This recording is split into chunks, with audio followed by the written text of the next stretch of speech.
On the front we have, of course, the device, Honor 20 Pro on the side, we have an Honor 20 regular and an Honor 20 Lite as well. There are subtle differences, and on the bottom we have just a couple of the specs. We have the purple colouring, that's not the finalised name. Like I said, this is a review unit and it has a fancy name which I'll flash on the screen here if they provide me with that information before this video goes out. It is also available in a bluish colour as well. 256GB of storage and 8GB of RAM right here. So as we slide the lid off, you are greeted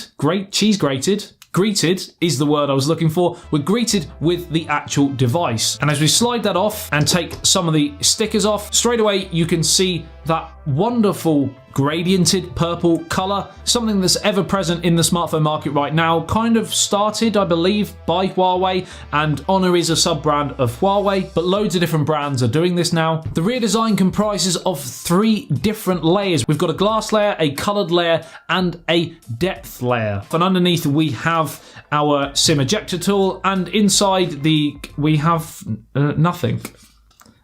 Again, reviewer's unit. I think they forgot to put the actual manual and possibly a case in there. We will never know. And then of course we have the charger and the charging cable. It is Type-C. It does have supercharge. It's the same technology used on the Honor View 20 and it is rapid. It's not quite as quick as the Huawei P30 Pro, but it's getting up in that department. And trust me, it's quick. And here it is. We'll continue with the specs. So this has the Kirin 980 SoC, which is the latest and greatest from Huawei, the same one that we find in the Huawei P30 Pro. So this is a really, really solid performer, not only for online browsing, but also viewing media, gaming, for example, is going to be right up there. As stated, we've got 8GB of RAM and 256GB of storage in this model. It is a 6.26-inch display. It has a resolution of 2340 by 1080, so it is a full HD plus display. Not Quad HD, but of course not even the P30 Pro had Quad HD, and at this price point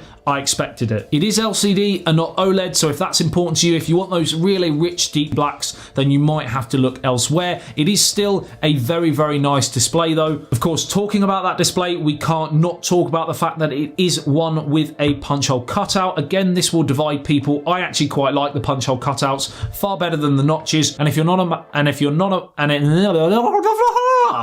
not a fan of motorized pop-up front cameras, then this currently is the best technology available, in my opinion. And it is also, I believe, the smallest front-facing hole punch available currently on a smartphone, with that punch hole only being 4.5mm wide. Now, because it is a flat display and not a curved display, the bezels feel slightly more pronounced, but still it is a very, very good screen to body ratio. And there are, of course, certain advantages of having a flat display than a curved display. The software is Android 9 Pie with Magic UI 2.1 over the top. It's pretty much identical to EMUI, which is of course the skin used by Huawei. They are, I believe, going to be making changes to Magic UI to separate it from EMUI, but currently it is very, very similar. Speakers bottom firing, the Type-C charging port also down there, and then on the sides we have the SIM card tray, which is dual SIM but no expandable storage, and the buttons do feel nice and solid and clicky. Underneath the volume rocker we have our power button, and that also works as a fingerprint sensor, which I have no problems with. I know some people don't like it being on that. I'm personally not one of them. I don't mind whether it's on the back,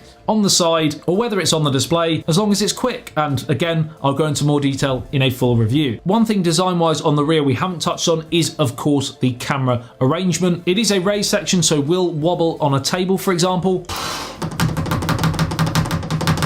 The primary lens is a 48 megapixel Sony IMX586 sensor. We also have a wide angle lens and a telephoto lens with 3x optical zoom. You can digitally enhance this zoom up to 30 times, not quite as much as the 50 on the P30 Pro, but still, nevertheless, 30 is still pretty massive right now. And that front camera is a 32 megapixel shooter. I will be putting this camera through its paces up against some of the other competitors on the market. Let me know in the comments section below which phones you want me to compare this to, not only with the camera, but speed tests, battery tests, etc. Obviously, in order to bring the price price down, there has to be a few omissions, and therefore on the Honor 20 we have no wireless charging, it's not water resistant, there's no expandable storage, and again, for those people who haven't jumped to wireless headphones or earphones, there is no 3.5mm headphone jack. So ladies and gents, that is my unboxing and first review of the Honor 20 Pro. Let me know in the comment section below what you think. Are you an Honor fan? Do you like what they're doing currently in the market? And as always, let me know what content you want to see me do with this device. Like and share if you did enjoy this video and found it helpful. Subscribe and hit that notification bell if you're new to the channel and want to be notified every time I post a video on anything tech, pretty much daily content here